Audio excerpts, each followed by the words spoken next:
All right, here we go, man. Here we go. We are live, man. Welcome to episode 40. It's 43, ain't it? I didn't count the backlash recap as part of the chronological order of things, but this is episode 43 of the Young Kings Wrestling Podcast. I'm TC Fontaine, joined by my co-host Malik Ricks and the essential Wreak Havoc, man. We're joined by a special guest, former guest of the podcast, my guy Azevia, man. What's good, bro? Not much. Is out here maintaining, bro.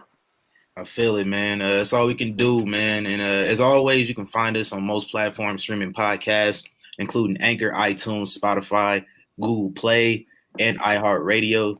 Links to all the platforms are available at ykwrestling.com. And when you go to ykwrestling.com, go ahead and purchase some merch while you at it.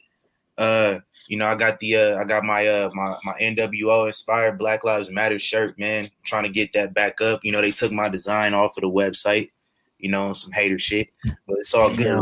We're gonna find somewhere else to get that, man. All proceeds of this design will go towards black people, black funds. You know how that go. Man, my guys, man, Reek, Malik, man, what's good? I'm chilling, man. Dealing with dogs. Man, I was cutting the essential life close tonight, man. I just walked in the house when I got on here. Yeah. It's all good. We need you, man. We need you. Facts, man. You essential. You essential, man. In the words of Vince McMahon, it's time to shake things up again. So this episode is going to be a little bit different from our previous formats, man. I wanted to do a career retrospect, and first one, we're gonna call it the Young King's Throne. Who's gonna sit on the Young King's Throne this week? I had to have my guy Azevia on here for this one. Malik, I had to do this for Malik, man. What's up? Coming to the Young King's Throne today. Today, we will do a career retrospect on the Hall of Fame career of for the great Jeffrey Nero Hardy, brother yes, Nero. Sir. But before we get into that, man, this past Sunday, WWE held the 15th Backlash pay-per-view from the Performance Center, featuring the greatest wrestling match ever. If you haven't, go check out me and Reek did a recap of Sunday night's event, which didn't feature Malik Lesnar. He didn't show up to work. You know what I'm saying? My bad. But in the spirit of letting our brother be heard, man, let's get some brief thoughts from you, Malik, and Zay too, man. You wanna get some thoughts? Let us know, man. Malik, man, what'd you think about the show this past Sunday? The show was solid. I'm gonna give it that. It was solid. I kind of like skimmed through it honestly, because when I don't watch shows live, when I get bored, I just kind of like skip through. But Edge and Randy did an amazing job. I'm so upset that Edge actually got injured. Well, who knows? It might be a work or anything. You know how today is. Bleacher Report reported that Rey Mysterio that was retiring. We all knew that was a fake, but yeah, man. Great show. I'm just curious on what they're doing with the Street Profits and the Viking Raiders, man. I'm ready to see an actual match, but now it looks like they're a faction, and I don't know. I feel a heel turn is coming from one of the two. I just don't know who, but yeah, decent show. Not too bad. I thought it was a really good show, man. What about you, Zay? Speaking about the Street Profits, I think when you do something like that, I personally liked it, but I feel like if you do something like that, it has to be ridiculous, just like how that was, in order for it to go well. It was so ridiculous that I found myself laughing by the time they got on top of the buses or whatever. So I didn't really hate that as much as most people did, but I can see why people did. And then the Randy Orton and Edge match, I liked that match a lot. And then I did like the Jeff Hardy Sheamus match, but I think it went way too long. They should have cut about 5 minutes off of that. But other than that, everything else is no, I take that back. I did like Drew McIntyre and Bobby Lashley. That was a nice match. And other than that, everything else was just there to me. But overall I did like the pay-per-view. And like I said, man, listeners, man, go ahead, check out our recap podcast, to hear my thoughts, to hear Reek's thoughts. Not gonna get into that too much anymore because there's no need to. But in other news this past week, there was another major shakeup in WWE creative with the exit of Paul Heyman as the executive director. And now Bruce Prichard is manning both Raw and SmackDown going forward. But I just want to issue an apology to Bruce Prichard real quick. I'm a hypocrite. I did not follow my own advice that I always preach about letting things play out before reacting. Because I was kind of disappointed to hear that Paul Heyman was out. But Bruce Prichard's first show was the best episode of Raw in a very long time. Definitely the best of the pandemic era. You guys want to get in the details on that a little bit because some big things happened on Raw last night. Christian unretired. I think that's the biggest thing, which is kind of shocking because I didn't think that he would ever be able to wrestle again. But listen, if Daniel Bryan got cleared, Christian was going to get cleared, especially after Edge came back. I think the writing was on the wall for Christian to make his return eventually. We got some character building with Apollo Crews, hinted at a heel turn. He won his U.S. title match against Shelton Benjamin. Shelton Benjamin tried to cheat, got caught. Apollo Crews cheated. They want to get on the podcast so bad, man. Every week. But we got some character building with those guys. Street Profits and Viking Raiders continued their thing. And Big Show joined up with the Street Profits, the Viking Profits rather. And probably my absolute favorite moment of the show, probably my favorite moment of the year, probably my favorite Raw moment of all time, maybe my favorite WWE moment, which rivals Kofi Kingston winning the WWE title. And that is, we got our first ever thought said on WWE television. First ever. So I just want to say this one thing, and only black people, only black wrestling fans will appreciate this. We got our first thought, and a few weeks prior, we had our first ever looking ass on WWE television, and both were said by MVP. So shout out to my guy MVP coming back, really just making his name, man. Finessed his way into a main event program in the middle of a pandemic. That's genius. That's to be respected, man. You guys watched Raw last night. What did y'all think, man? Oh man, that was he had me hyped up and thinking like, yo, he gonna say something crazy, but nah, that was real, honestly. I'm another one that was really kind of paranoid about Paul Heyman getting ousted. Because Bruce Prichard's writing the show, but I was pleasantly surprised. I'm I like it. Like I'm still finishing the end of it because like I know everything that happened, but I'm just watching like recapping. But like this was a good show. You know what I'm saying? I was shocked to see Christian, just to pop back up again. But it's like you said. Once Edge comes back, you kind of know how this is gonna go at this point. And now with Edge out, it's a good chance maybe, unless this will work, unless we're being played. I hope so, but all signs could point to maybe a SummerSlam program with him and Randy. We've been there before, so it's nothing new. But with the way Randy's looking right now, that could be something good to look forward to. But I think the biggest story coming out of this Raw is the Legend Killer's back. I like that because like that was his best. The best iteration of him, the best gimmick that he had was the Legend Killer. And now you take that gimmick with this Randy that's doing his best work in the ring, sky's the limit for what he can do right now. So that's my big takeaway, honestly. And I like that. So shout out to Bruce Prichard. This is the second time I'm eating crow. Not nearly as bad as Sunday. But yeah, I gotta eat a little bit because I was a little shook about that one. Like, I don't know how Raw's gonna look, but yeah, Man, and Randy Orton is proving himself to be, you know, he kind of he silenced the haters a little bit. You know, he heard people talking about, old buddy with the fake Burberry scarf over there on Wednesday nights being the best heel in wrestling. And Randy Orton had to let them know, I'm still here. Like, and we got Ric Flair. We got an appearance from Ric Flair who aided him in putting Christian down. You know, people asking like, what was the point of Ric Flair? He's the dirtiest player in the game, for one. And two, man, him and Randy Orton, evolution. They're both gonna go in the Hall of Fame together one day eventually. Let's hope Rick is still around, when that happens. But I'm just an advocate of Rick getting them checks at any point. Like, he need them checks.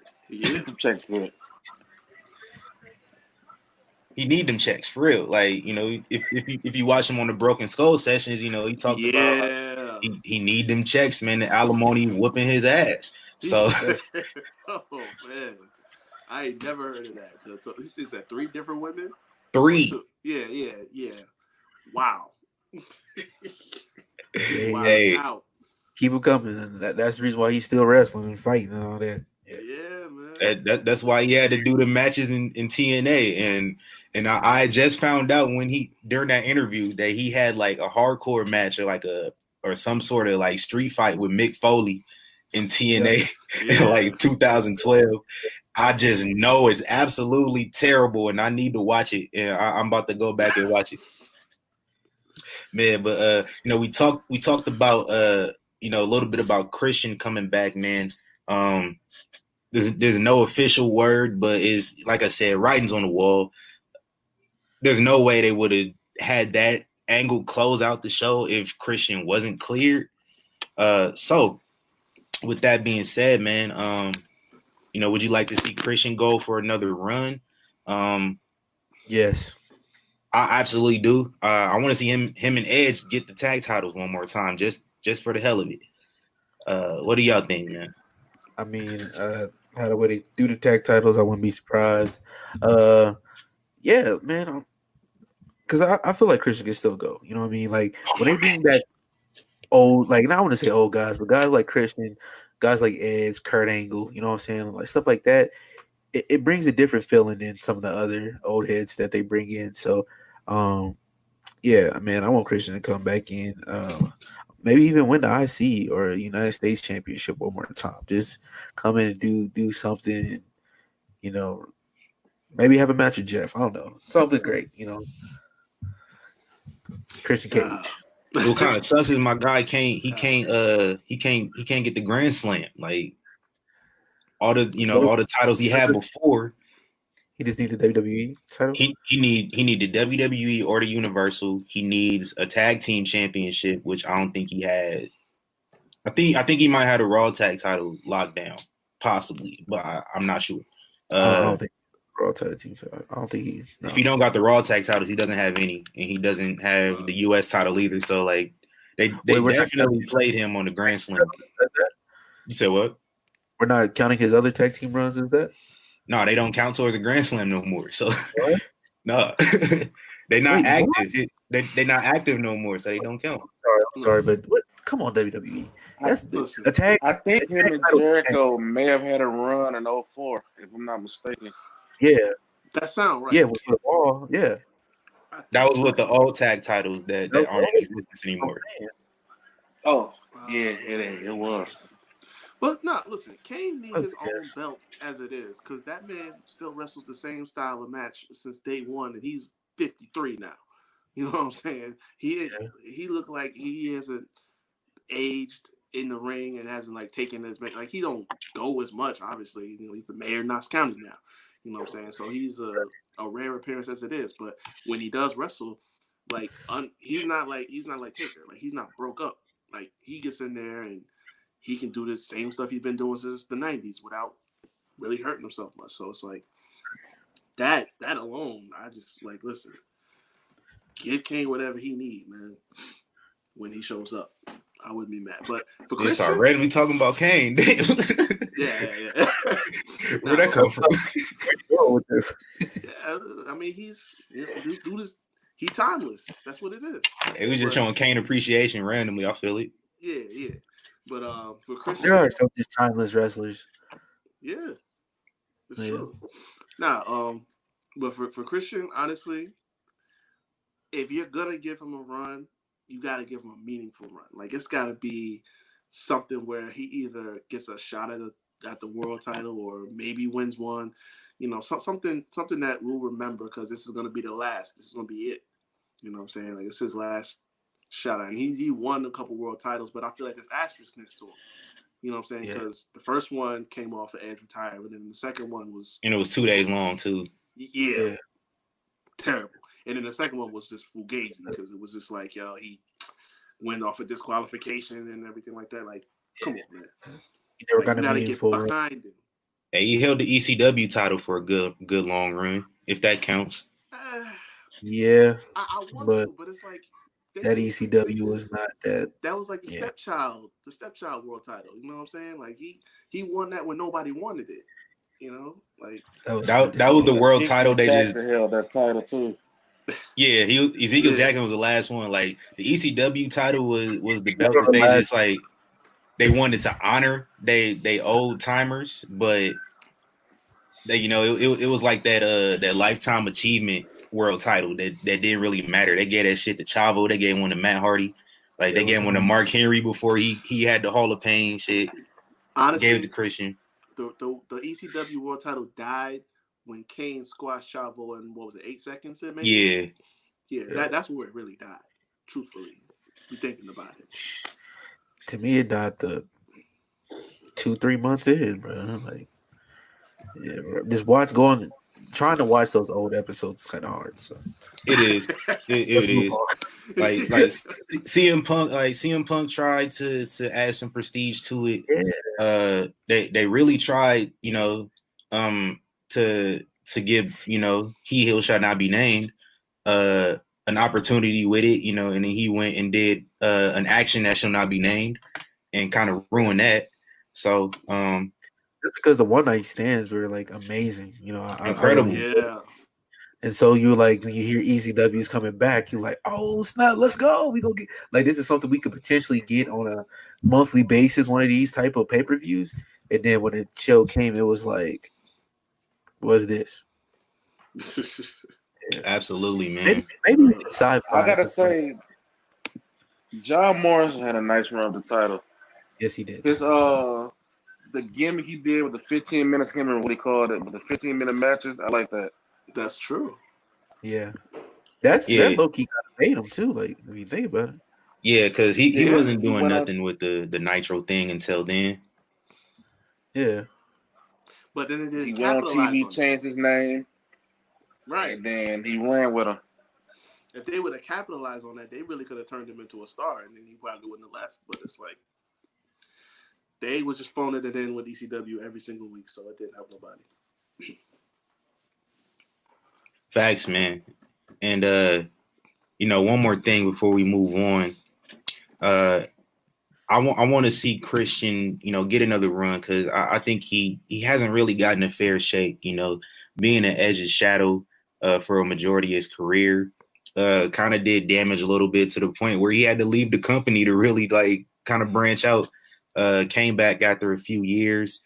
Very lackluster return. Like I actually watched it when he popped up on ECW, and it showed up versus Jack Swagger, and like, oh yeah, he got a pop from the crowd, but like on commentary, like Matt Striker is just like, it's Christian, like, like very, very anticlimactic, man. So Christian deserves it, and he had the whole Vince McMahon Royal Rumble aesthetic going on last night. He had the little the black sweater with the hands tied up.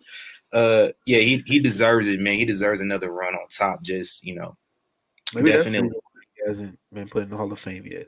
He's not fully done yet.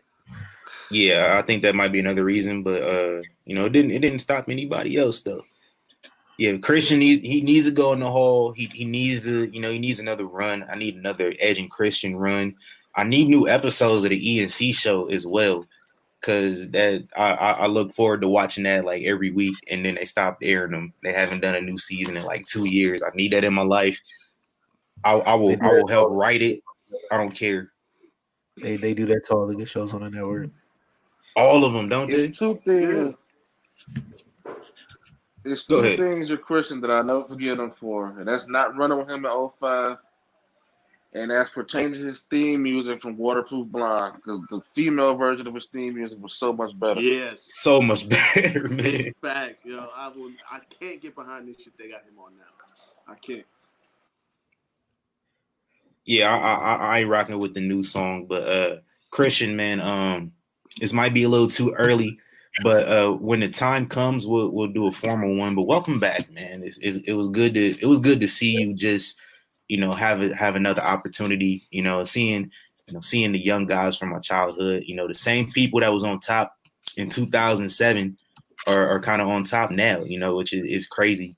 It's crazy to think about. What is that? Did we put that? No, I don't think so. Christian, no, we gotta do better. We gotta do better. I'm just telling you, man. I don't think we had Christian in Theme Song Madness. I just go back and listen to the Theme Song Madness episode too. Yeah. I just had a super random thought. We need a solid wrestling Hall of Fame outside of WWE for guys who have been in multiple companies that can be honored for what they've done in all around the world in all these companies. A couple guys trying to hit me on Twitter. I'm sorry to interrupt you, man, but I know this coming from me. This is not a suggestion that I would ever say, but if you go to Iowa, you can go and visit the actual Wrestling Hall of Fame. I was just about to say that there's one in Texas. There's plenty of places, but we don't know them. We need a for real hype, like everybody, maybe CBS, Fox, one of these big networks can pick something up like this. I don't know, but something, man. Because there's Wrestling Hall of Fames all around the world, but we don't really know them like that. So I don't know, man. Let's do better. As Reek said, we got to do better. Yeah, we really do. Absolutely, man. I don't see why WWE doesn't try to, get a physical one going. They got everything pretty much. So I mean, they refuse to acknowledge other companies sometimes. So and that's bullshit too, man. Yeah, because when it comes down to it, Jericho's first ballot, but I feel like he won't get in because of the AEW thing. Which is bullshit. Yeah, I mean he will eventually, but but waiting all these years to put him in, he will have to wait a long ass time after this. Man. Yeah, like because your feelings are hurt. Like Vince will probably be dead, and he probably won't even do it. God forbid. Hey, I don't think Vince ever gonna die, man. Vince gonna be like 147. Still gonna run the show. They gonna put they gonna put Vince in the big Zordon from Power Rangers little thing to keep him alive. For real. Absolutely. Vince ain't gonna want to be buried. He gonna want to be frozen just in case. Like, damn it. Preserve my body. I have to come back in 2075. We're gonna push Roman Reigns' daughter versus The Rock's daughter. Damn it. And then he's gonna have Charlotte beat her. Probably gonna happen. Wouldn't shock me. That's true. It would not shock me, man. But let's move on, man. I've been looking forward to this, man. I've been wanting to introduce this segment for a few months now. Just hadn't had the right time, but he just came out. I was hoping, when I planned this out, I was hoping that he got a big win on pay-per-view this past Sunday, but that did not happen. That was the only match I got wrong in my predictions. Jeff Hardy, man. Jeffrey Nero Hardy, man. This is one of my favorite wrestlers as a kid. Some of his antics, he's kind of fallen down my list a little bit. Those antics we are well aware of. We're not going to get into that too much. Only when it's necessary to mention it, we will talk about it. We heard about it so much. I recommend watching the Hardy Boys documentary on the WWE Network. They really go in depth and they don't hold anything back. It's probably one of the only truthful documentaries on that network. You know, they like to revise history a little bit, but they were honest about this one. Go watch. Wasn't that the first one they allowed like TNA footage on there too? Yeah, they had TNA footage and everything. Yeah, a very good watch, man. I like I said, I recommend it. But welcome to the Young King's throne, Jeff Hardy. You will only be ruling over this podcast for 1 week until we find somebody else to take your spot. But for now, welcome, man. The first ever. Yeah, first ever. I'm gonna be real with you. I wanted to feature a black wrestler, but just like, it's whatever. It's cool. It's okay. Man, but I just want to, let's just get right into it, man.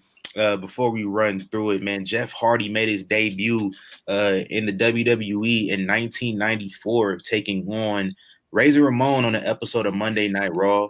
But he would not be seen in the company for another 4 years until he and his brother got signed in 1998. But let's get into it, man. Your favorite Jeff Hardy match, starting with you, Malik. Whew, man. My favorite one is easy. Jeff versus Edge versus Triple H, Armageddon. What was that, 2008? 2008. I was just watching that last week. His first WWE world title, bro. Like, as I was 12.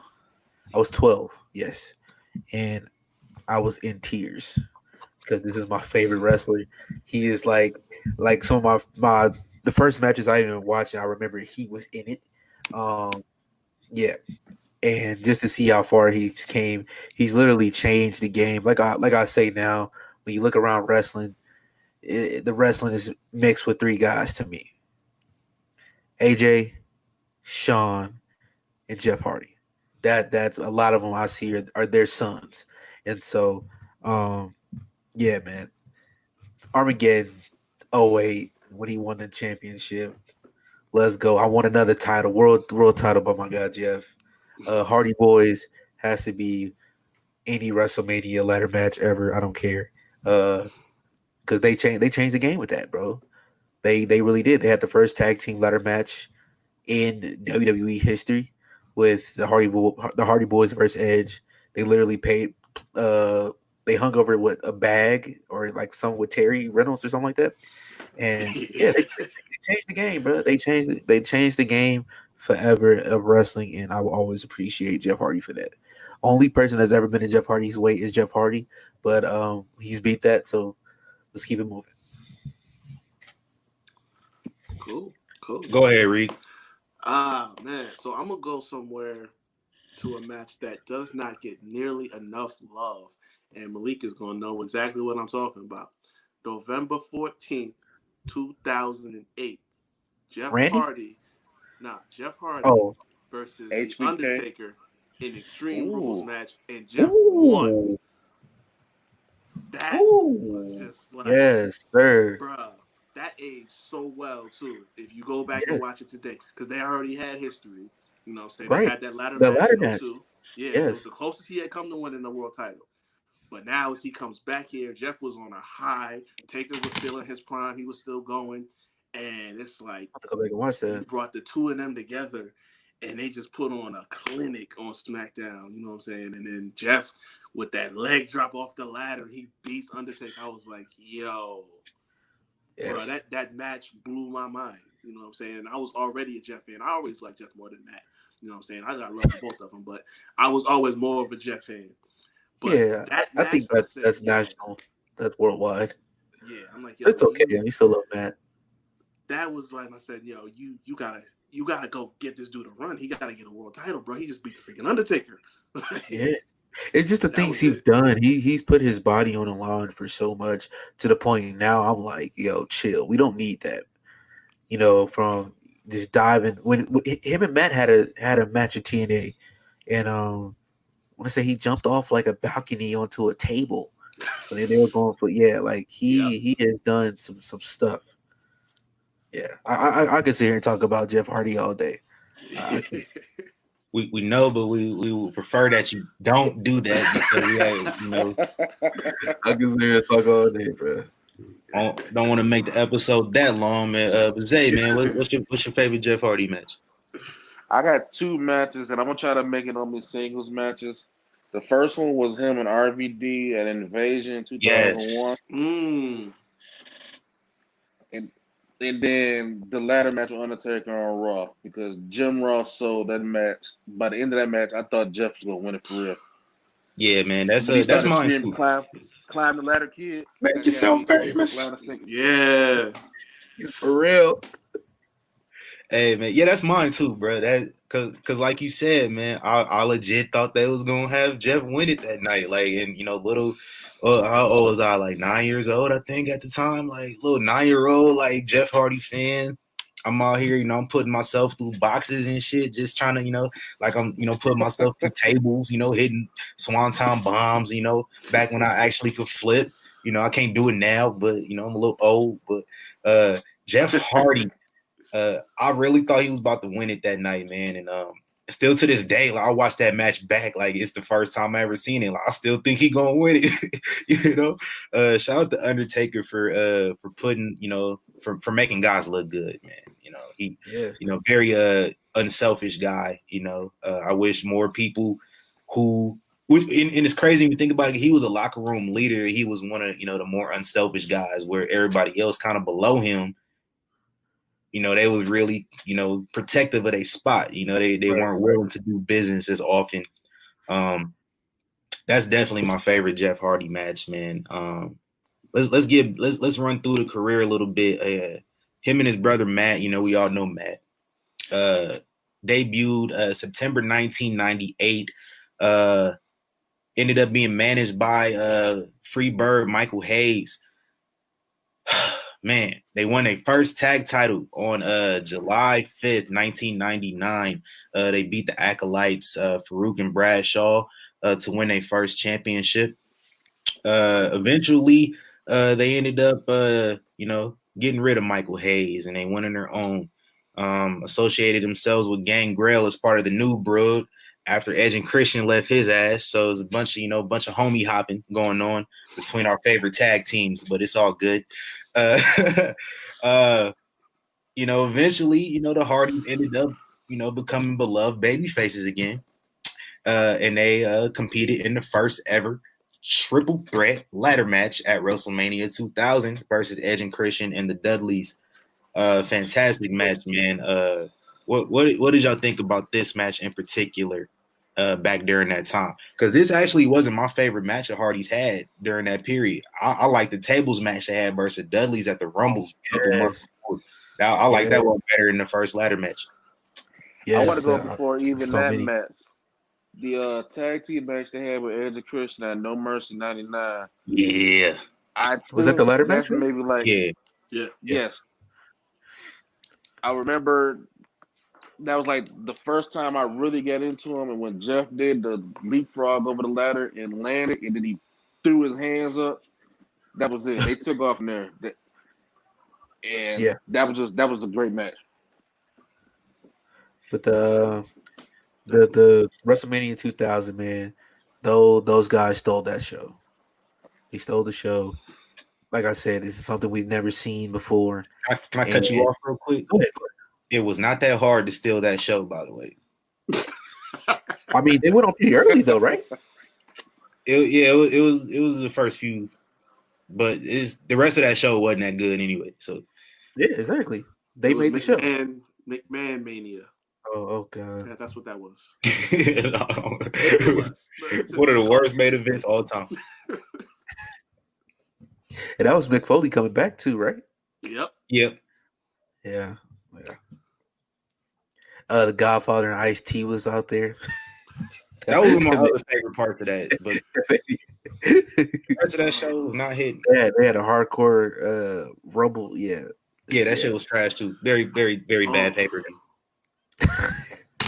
For a Mania. But yeah. What's that? But besides that, our match is great. I love that match. Yeah. That was mine. I think they had a DVD. They had I think I had it on like VHS or something. of all those matches. And when I got to see that one, I was like, yeah, this is dope. When Edge and Christian flipped Matt off the table, like they had the ladders with the table, they flipped Matt onto another table and took the championships. I was like, yo, this is something different. Then they did it again. What, at SummerSlam?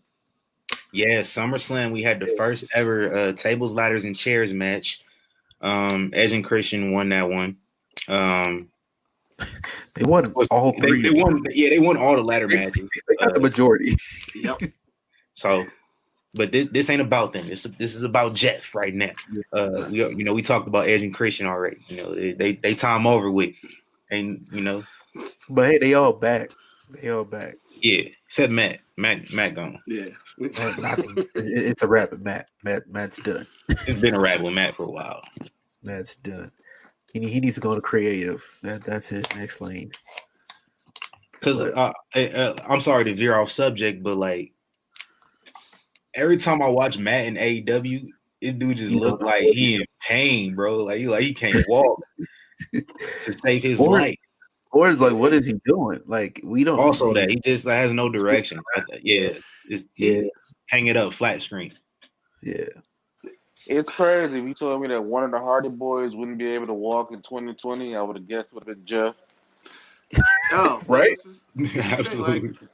The thing is crazy. Like, I forget who said it. Somebody was talking about it when he used to do that leg drop.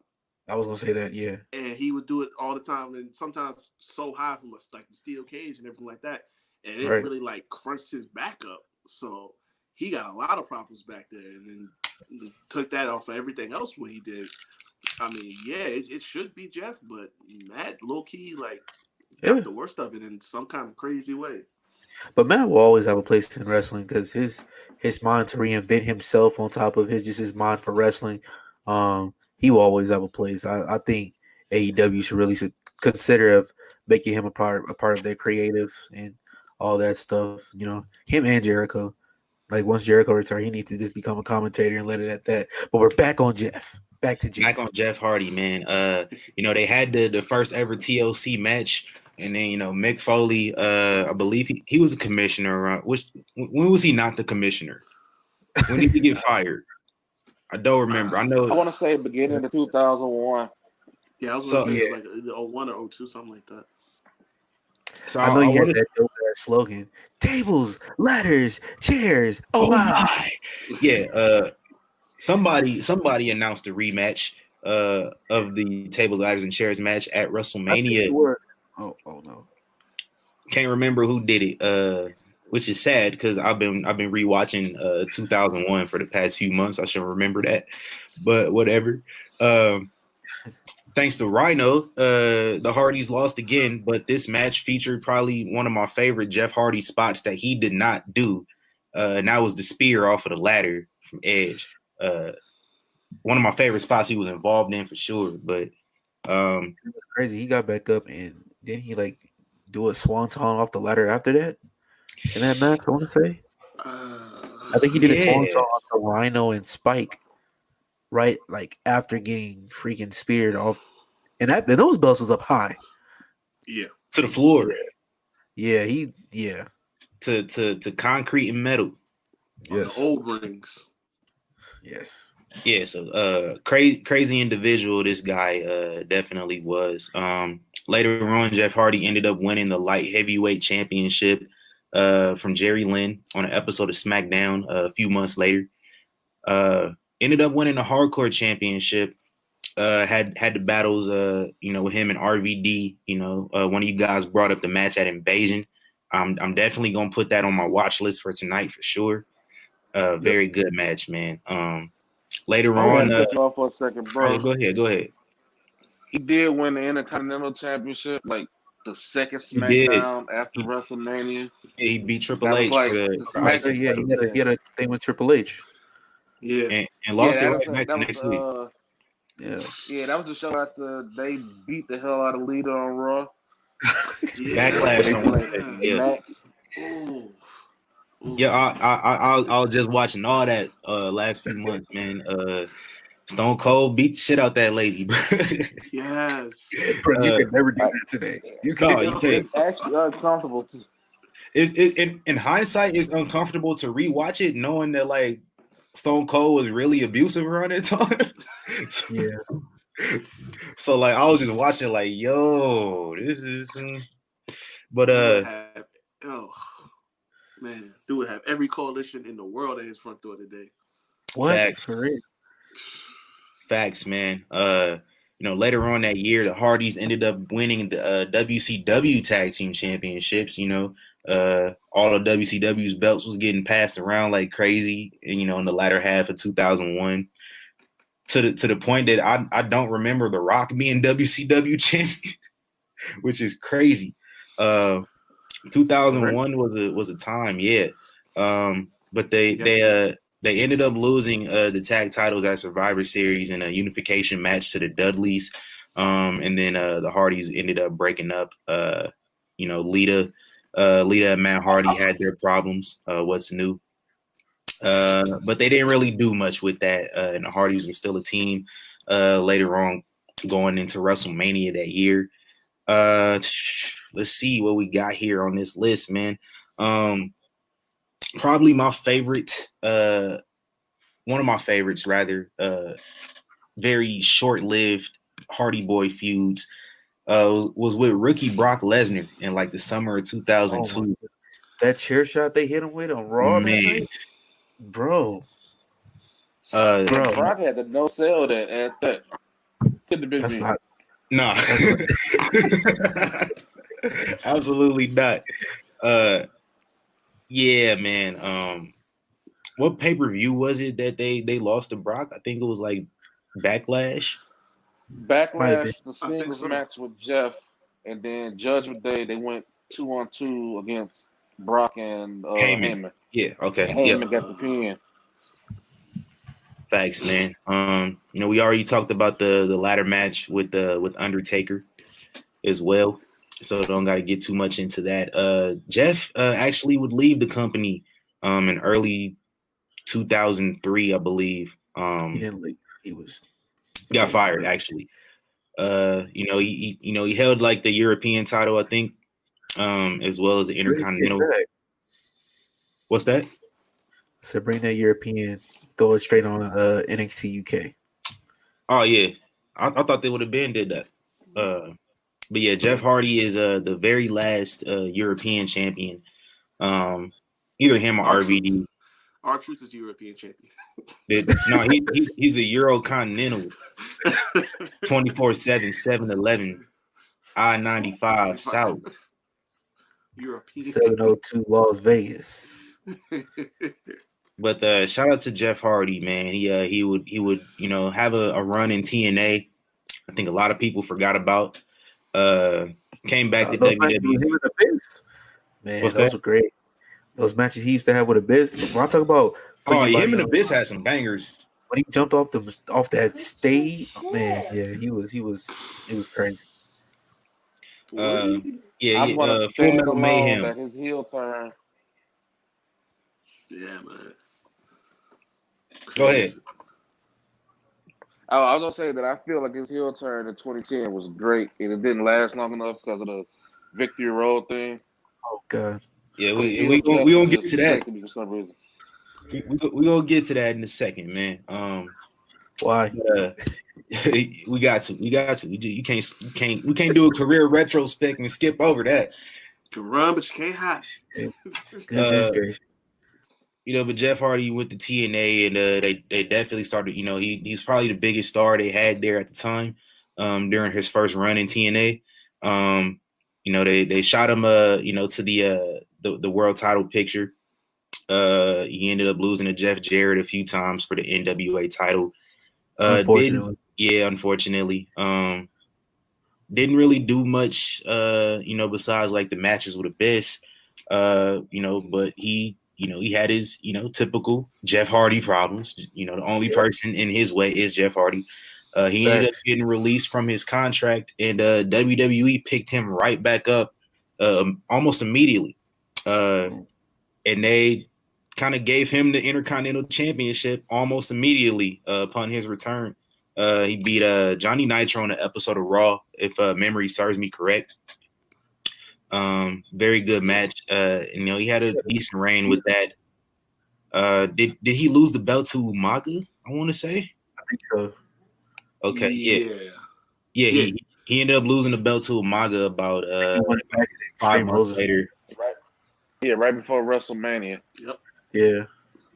And during that time, though, they, the Hardy Boys started teaming up again. They had some matches, across ECW on SmackDown. I don't think they were on the same show, but they were teaming up though. They broke somebody's nose. Broke Joey Mercury's nose in a ladder match at Armageddon. Had the only good match on December to Dismember versus Eminem, and neither the Hardys or Eminem were on ECW, which shows you how things were going around that time. Yes. Absolutely. That was the thing.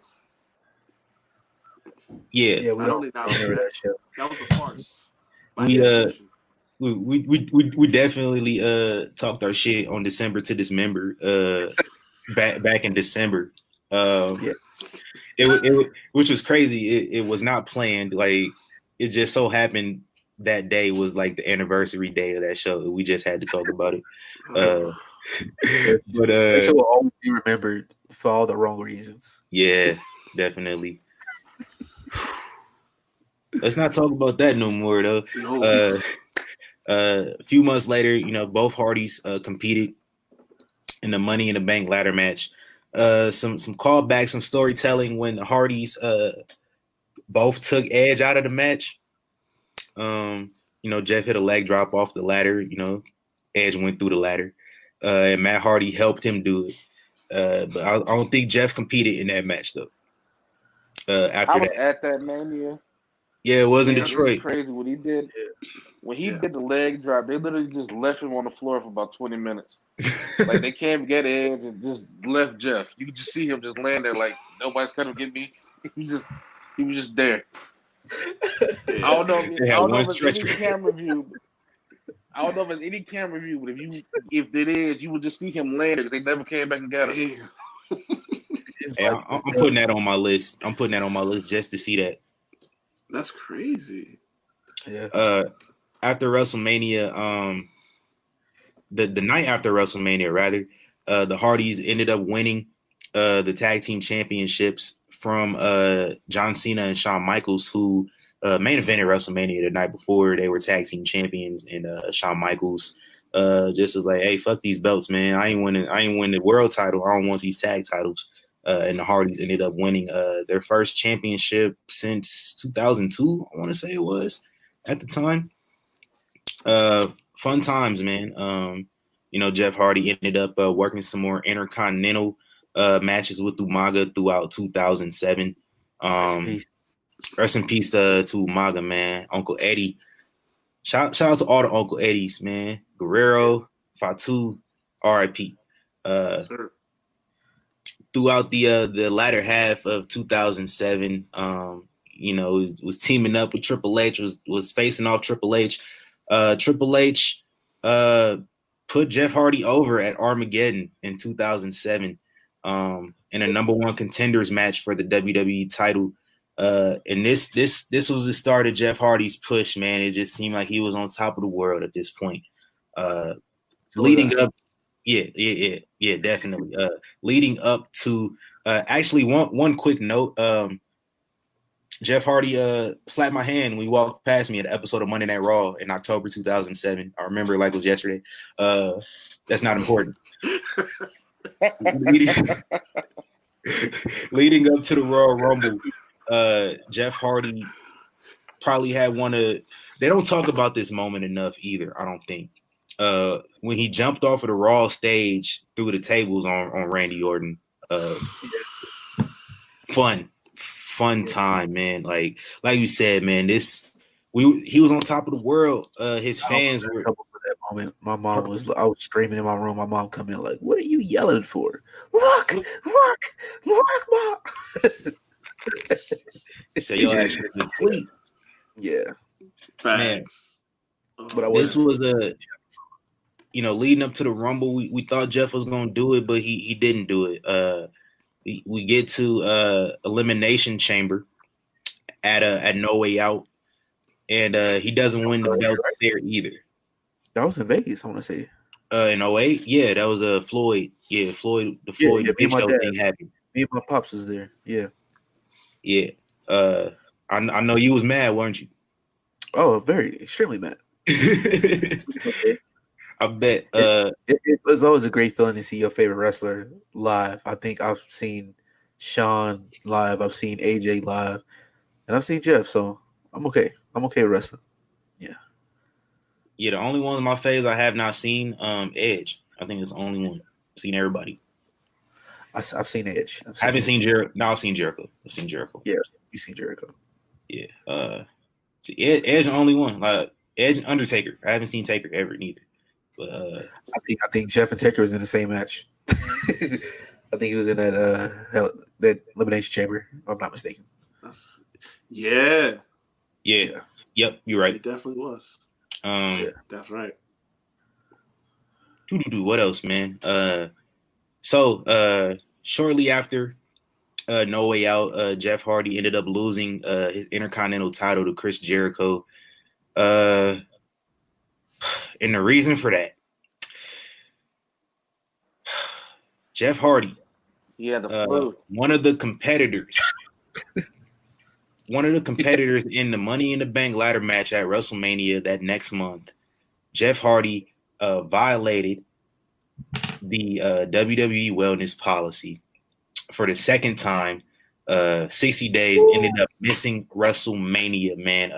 What do y'all remember from this time? Like, how was y'all feeling? Because I remember I was so upset. I was mad. I was thinking, like, man, couldn't they still have Jeff like win it and then like write him off of TV for 60 months and then just have him come back? I was hot. I was punching. I was hurt.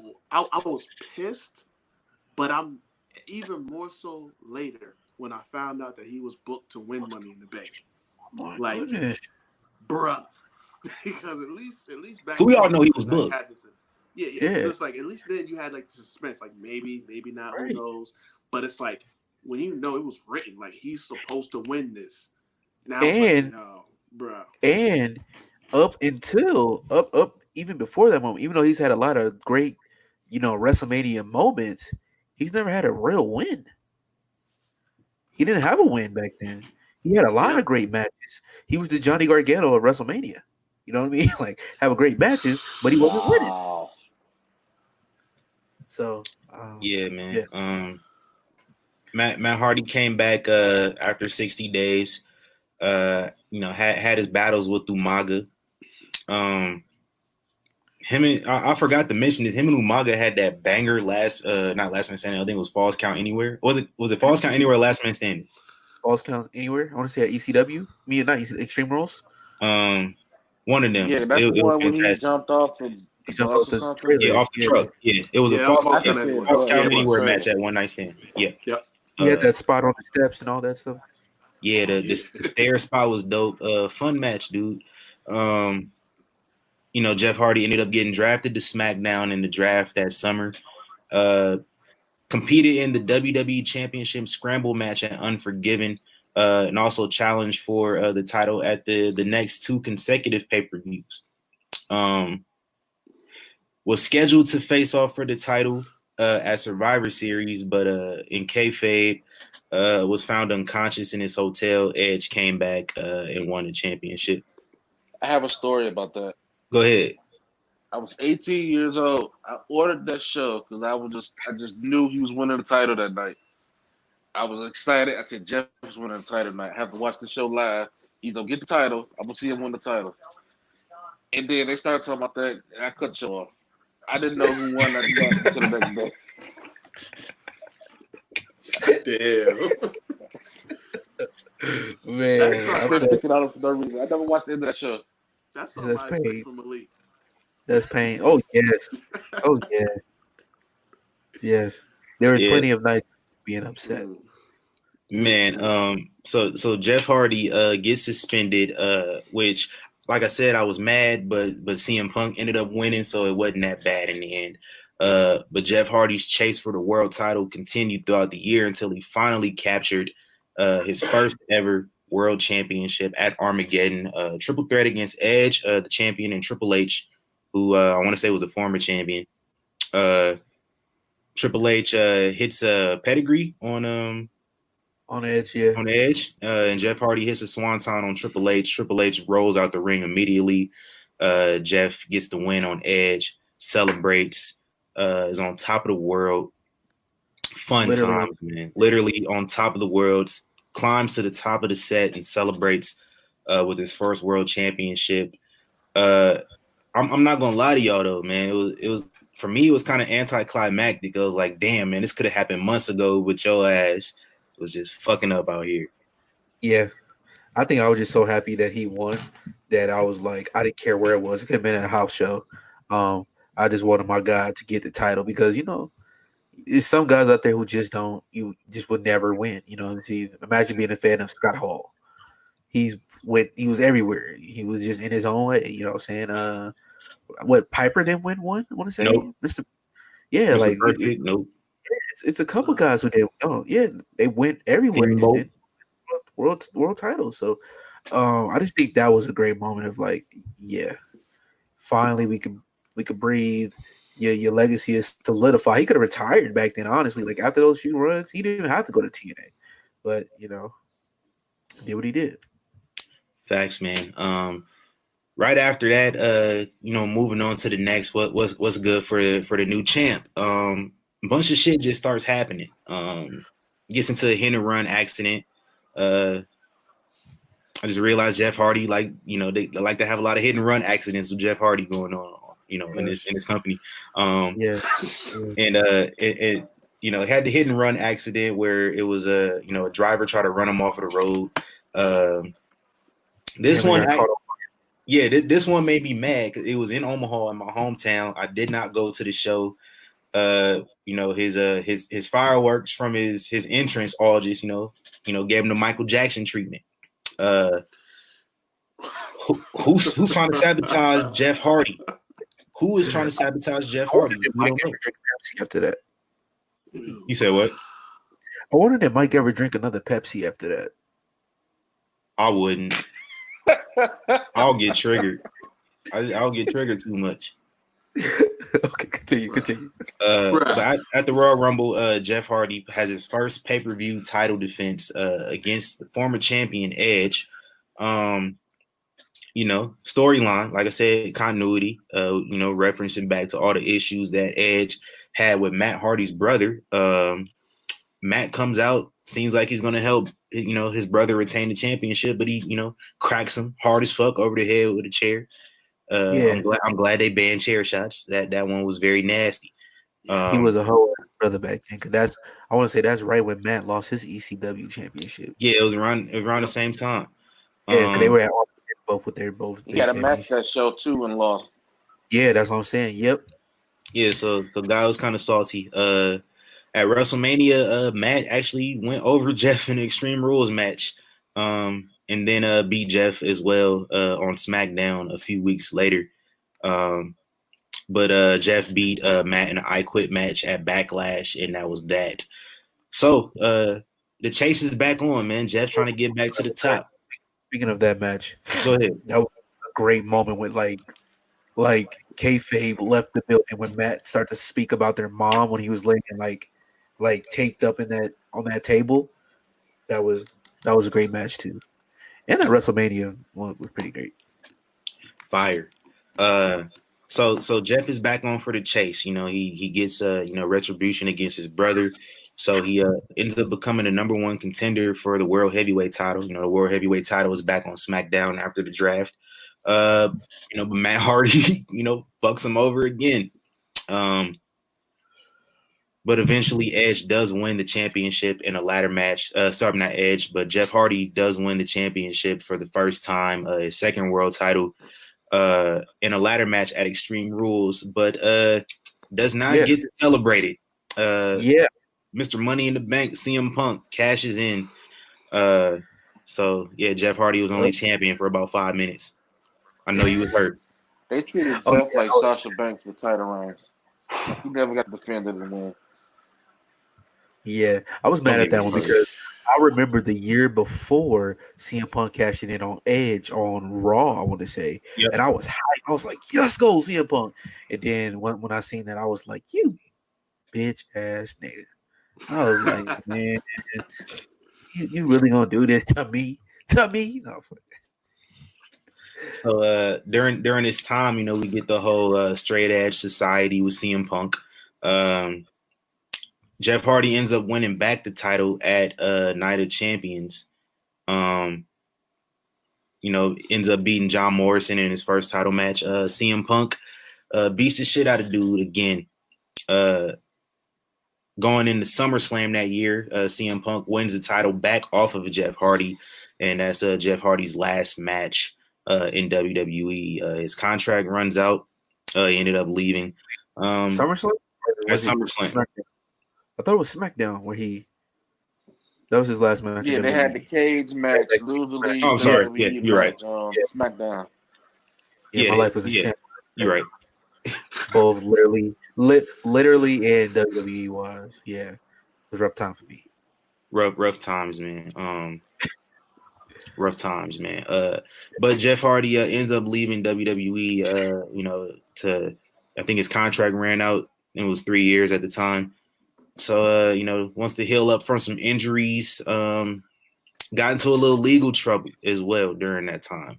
Very tough. Which is crazy because I was watching an episode of SmackDown from December 2009 yesterday, and they were plugging Jeff Hardy's DVD, and he wasn't even with the company. Like they had CM Punk come out and basically like plug his DVD. Did his whole thing like. Parents are buying their kids this DVD. You parents are terrible fucking people. My dad bought that for me. Damn. Great dad. Yeah. But my dad was on a Jeff Hardy stuff too, so. Shout out to Jeff, man. He ended up going to TNA on January 4th, 2010, which was actually TNA made a very wise decision to go head to head with Monday Night Raw on the first episode of the new year. And they thought Jeff Hardy would pop the rating. They did not do that with me. They got a view. They got that one second, and that was it. Yeah. And this around this time, I tuned out of TNA. I stopped watching TNA in 2010. If they're going on Mondays, I'm not watching them overall. Also, I was, it's my senior. Oh, go ahead. My bad. They had the freaking Nasty Boys wrestling on that episode too. I remember. Like I was like, oh my goodness, yeah. Glad I didn't watch that. The match that Jeff did appear, that match was pretty decent when like they got to like climb out the cage and all that. It was something new, but when Jeff popped up and Shannon Moore, I was like, yeah. Okay, so I remember them having. Oh, TC gone. All right, I remember them having. Where'd TC go? Yeah, that threw me off. Yeah. Okay, there you go. He's back. Yeah, I closed out the tab on accident. My bad. But Jeff Hardy in TNA, like I said, I tuned out of TNA. Didn't watch much of it. Wait, I think he was saying something. Oh, my bad. Yeah, I remember them having that Jerry 4 show, like after Jeff came in the ring, had him and Shannon Moore leaving on like a yellow sports car. I was like, this is so lame. Yeah, that was just like they had Disney. Some random chick run up to him, he signed the autograph. Yeah. And he just pulled off. That was like so lame to me. It's pretty bad. Pretty bad. Yeah, but Jeff Hardy ended up winning the world title in TNA 3 times, a couple tag titles with his brother. One of the most notable moments of Mr. Hardy's career in TNA or in general, Victory Road 2011. We already know what happened. Comes to the ring inebriated for a main event match. Probably the biggest black eye in his career that he had. Yes. Yes. like I said, we weren't gonna not mention that, but I don't want to, put too much on it. That's a part of his history. That's a part of his history. Yeah. Yeah, it happened. We can't say it didn't happen. He owns up to it. So Malik, you watched TNA around that time a little bit, did you? Yeah. I mean, they still had AJ. I want to say they had Bully Ray. They basically had most of the guys in WWE today. So, yeah, give us the give us the rundown on Mr. Hardy during TNA time. Shoot, oh man, because he was there for a minute. When he won his first world title there, it was a heel turn. He gave Mr. Anderson that crazy chair shot, which left him with stitches. He was a part of, what was that group name? What's the name of that group? It was him, Hogan. Fortune. I want to say it was Fortune. Yeah, Fortune. Fortune. Yeah, he was a part of Fortune, and then after that, he just had so many different runs. He took that crazy bump against I want to say James Storm, where he fell off the cage and he like literally knocked himself out. He had some feuds with Bully Ray. I want to say that's when the Aces and Eights came about. Then they had the him and Matt. They had their feud. What was that first ever? What's the name of that match? Broken Universe match or deletion? Final deletion? Before that, I think that's when he jumped off the balcony. But then they had the final deletion, which another thing that elevated the wrestling world. And then after that, I think him and Matt left. I remember one time they had him on TMZ, and he was talking about Matt's wife. I thought that was kind of interesting. But after that, him and Matt left. They went to Ring of Honor. They had probably one of my favorite matches outside of WWE was them versus the Young Bucks in that ladder match the night before he returned to WWE WrestleMania. And then after that, shoot, it's history. Yeah, man. Let's just reflect on that real quick. The Hardys went to Ring of Honor for about a month in early 2017. Beat the Young Bucks for the Ring of Honor Tag Championships. Lost them back to the Young Bucks in that ladder match night or two before WrestleMania. I think it was a night before Mania. WrestleMania 33, man. We get I think it was a 6-team ladder match was scheduled. Gallows and Anderson. Oh, 14. The 14? Okay, my bad. Gallows and Anderson, Cesaro, Sheamus, the Bar, and Enzo and Cass. Then we get the New Day's music playing. Yeah. I'm thinking, the New Day about to join up. I'll try not to read the dirt sheets, especially WrestleMania weekend. I try not to, look. I don't want to get spoiled about anything. So when the New Day came out, I'm thinking like, man, y'all. I mean, I feel y'all hosting WrestleMania. Y'all can just kind of insert yourselves in the match if you want to. I wasn't gonna be mad at it. But then the Hardy Boys music starts playing, and I'm like, what the fuck? Couldn't believe it. But this was that one surprise that was like, even if you were hearing rumors about it, it still popped you because it was like they could easily be working you because it's like, they're in Orlando, they're close by.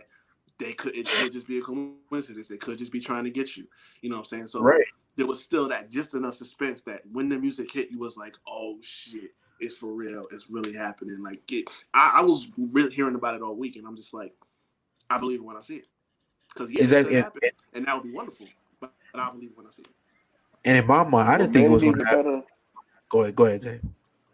As it made it even better is that the New Day was in their gear and they started headed towards the ring. Exactly. And then the base it, and like you said, that pop, that was it. Yeah. Insane pop. And the Hardys won the tag team championships. And that was Jeff's first win at WrestleMania. So after almost 20 years, it took almost 20 years for Jeff to get his first win at Mania, but he did it and he won it in a championship match that he wasn't even scheduled for to begin with. So dope, man. And he hasn't competed since. He hasn't, has he? Oh. He was on the pre-show. Oh, which one? In 35. The one I went to. He was in him and Matt both were in the Andre Battle Royal. They was the last. They was some of the last three, I think. Actually, yeah, it was them, Braun, and they was trying to get Braun out, and then what's his name? The dude from SNL. They came up trying to get him out. Oh yeah. Michael Che. Yeah. What's crazy is Jeff is like 42 now, and he's only had one singles match at WrestleMania, and been in the company 25 years. Yeah. That's wild. That's wild. And just to close this out here, because Jeff's career, he hasn't really done much since then. Because he was always fairly durable, which was insane because of the shit he was doing. But over the last few years, shoulder injury, knee injuries, but I think he's at the healthiest he's been now. But in between all that, he ended up winning the U.S. title, which gave him his first Grand Slam in WWE. Had his first ever Hell in a Cell match where Randy Orton tried to cut his ears off, which was pretty cool. Yeah, that was a pretty good match too. Very, very fun match. But like I said, man, just to close this out, Jeff Hardy is back. Made his return a few months ago. Has been feuding with Sheamus, but going forward, man, what would you like to see from Jeff Hardy? Assuming I'm gonna knock on wood that he stays healthy and he stays sober. What would you like to see from him realistically going forward? First, Jeff and AJ, a little feud for the IC. I think that's happening. Yeah, we need that. That's just what Extreme Rules in a ladder match. I think that's going down. Oh my goodness, that we just need that. And then after AJ, maybe one more world title run, and then after that, man, my guy can hang it up, man. Just hang it up. Go enjoy your daughters. Prep the little ones for the future. You know what I mean? Matt got enough boys. He got Team Extreme over there, man. So yeah, after this last maybe world title run, yeah, hang it up. Did Matt and his wife had the other baby yet? They got another one on the way. Yeah. Dang. Well, can't blame them, But hey, dang. You know what I mean? Yeah, I see a lot of people talking about they would want to see him go to AEW. I just think it's time to wrap it up, man. You ended what you started at. If he was to ever go over there, I would want to be in like a producer role. But my guy, he done put his body on the line enough for our entertainment. Even on some of his entertainment, like we ain't never even talked about his BMX injuries where he be, falling off that damn motorcycle all the time and hurting himself with that too. So yeah, after these last few runs, bro, hang it up, man. Hall of Famer. No debate. Let's get it going. Facts, man. Who's next? Go. I'll go. For me, I just need two things. I need a singles world title WrestleMania match for Jeff. He doesn't even have to win, but he deserves it. Just for his career, give him a match. He can lose in 30 seconds. I don't care. Just give him a match. And two, bring No More Words back. I'm still salty he didn't win the theme song bracket because I voted for it every way through, me personally. So it should have won that, but bring it back. You know what I'm saying? Somebody said it. You know what I'm saying? Nah, TC is still mad about that Batista vote. I am. I'm mad about the Batista and the Mark Henry vote. But like we plugged earlier, man, go listen to that theme song Madness. No more spoilers on that one. But I said too, like a week later, I like, yo, No Limit Soldiers, he was right about that. So I would have to change my vote. Oh man. I listened to it and I'm like, yo, this is really fire. Now I sound stupid. I told you I know what I'm doing over here, bro. Man, Reed, what you got for Jeff for the rest of this year, man? Honestly, and definitely again knocking on wood because I hope he does stay healthy and everything. But he's got to get a win at WrestleMania. I don't care what match it is. Give him something meaningful. Singles win. Let him win. Yeah, exactly. Let him win a singles match at WrestleMania. A world title, Absolutely. Something that's going to be substantial, at least to close out his career at the very least. And most definitely, I got to see one more ladder match. If that's AJ Styles, if that's Daniel Bryan, one more, not too crazy, don't kill yourself, but one last one for old time's sake. Matt Riddle. Somebody like that. Yeah. Bruh. I want to see him. Guns, man. I want to see Jeff have a program with The Fiend. I think they could get real creative with that one. Yes, they can. I was thinking that, but I don't want them to do the match that they did with Cena when they go through the past. Really don't want to go through that anymore. No. I was mad they didn't do something with Broken Matt in The Fiend. That would have been gold. I think Matt was gone before that, was he? No, he wasn't. No, Matt just left a couple months ago, but he was kind of because I remember seeing Matt like posting about him being done and like him being a producer backstage and all this kind of late last year. So I don't even think like that was ever in the plans to do anything. But one last question, y'all. Yes or no, man? 2-time Hall of Famer or not? Yes, of course. Easy. It's just a matter of which way he goes in first for me. They probably put the team in first, then they put him as singles later on. We're going to see, man. We are going to see, man. Jeff Hardy, I want to see, I want to see the AJ Styles. I want to see, Daniel Bryan. I want to see all these things, like, because don't forget, we were robbed of a Jeff Hardy and Daniel Bryan, banger. They wrestled a couple times before on SmackDown, but they were kind of throwaway matches. But like this one, like we were robbed. So I need that, like a number one contenders match or something. Like let Jeff, let Jeff get one more win over Sheamus. Get that done and over with out the way. And then I need Jeff Hardy and Daniel Bryan on SmackDown next week. Cut the check, Vince. Please. Cut the check. Oh. Sis, I didn't hear this one yet. What was your reaction to that loss on Sunday that Jeff had to Sheamus, Malik? Oh, I thought it was bullshit. I gave mine. Yeah, I thought it was bullshit. Because I felt some type of way, so I can only imagine. Because honestly, I was deflated. Honestly, I'm gonna be real. I didn't want him freaking wrestling Sheamus as is. No, I don't like. But I just want to see him with somebody else. I mean, Shinsuke. You got AJ. Like I said, it's just Matt Riddle's here. You know what I mean? Even though he wasn't there when Jeff first got back, but I feel like we've seen him versus Sheamus. If not, we don't care. You know what I mean? Like when it first started, it was like meaningless. And when they did the whole drunk thing, I was like, get this BS out of here. He uses Uber now. You know what I mean? He could call me if you want to. I'm pulling up. You know what I'm saying? So you know what I'm saying?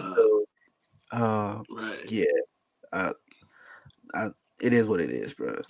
It is what it is. Yeah, I'm like I said on the recap show, man. Like I told Reek, I don't want to see them fight again, but like I feel like I'm gonna have to, like, because they 1-1 right now, so somebody gotta get the decisive win. So, yep.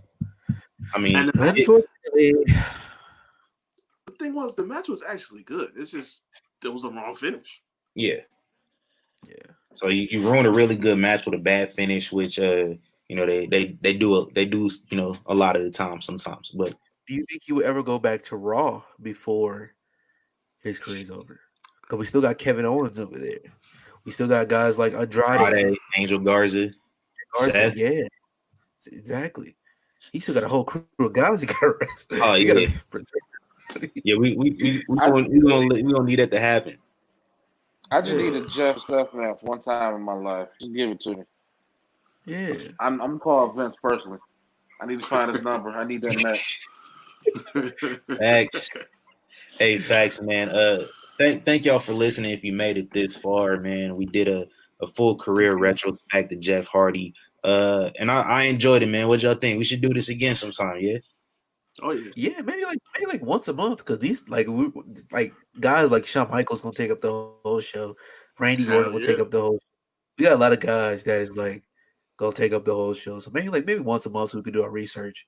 But this was dope though. I wasn't even expecting this. I didn't even look at the notes honestly. So yeah, this is fun.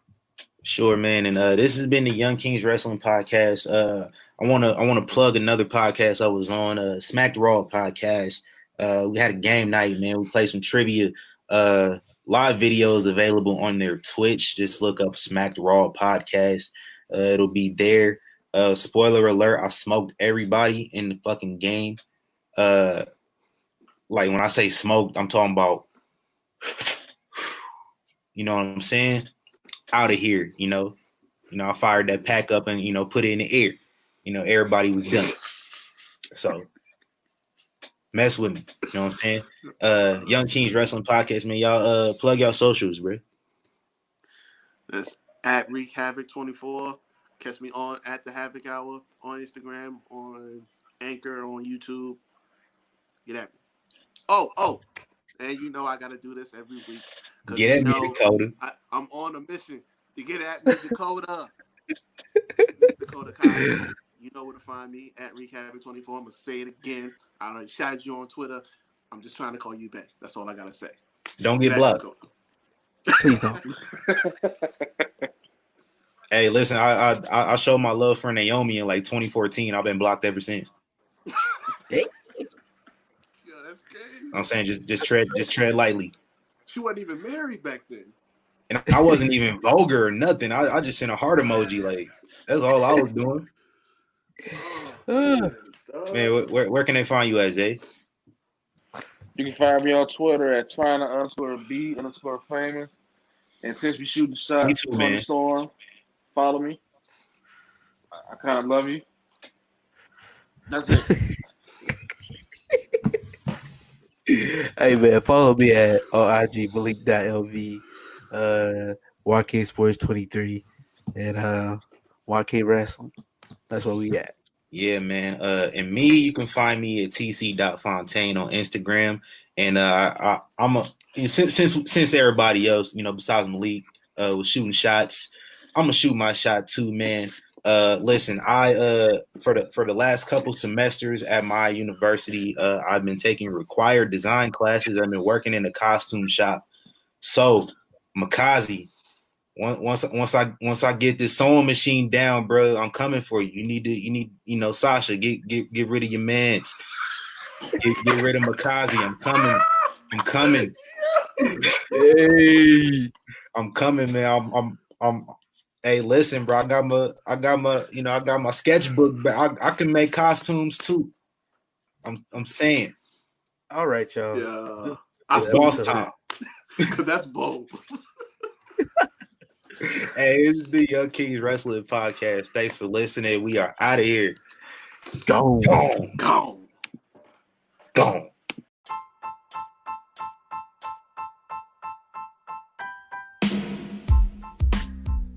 What is up, y'all? It's TC from the Young Kings Wrestling Podcast. Thank you for tuning in. Before we get started, let me tell you about Anchor. If you haven't heard about Anchor, it's the easiest way to make a podcast just like ours. Let me explain to you. First of all, it is free. Free. Free. They offer tools that allow you to record and edit your podcast right from your phone or computer. Anchor will even distribute the podcast for you so it can be heard on Spotify, Apple Podcasts, Google Podcasts, and many more. Did I mention that it's free? You can make money from your podcast with no minimum listenership. Listen, it's everything you need to make a podcast in one place. Plus, it's free. Download the free Anchor app or go to anchor.fm to get started. That is anchor.fm to get started on your free podcast.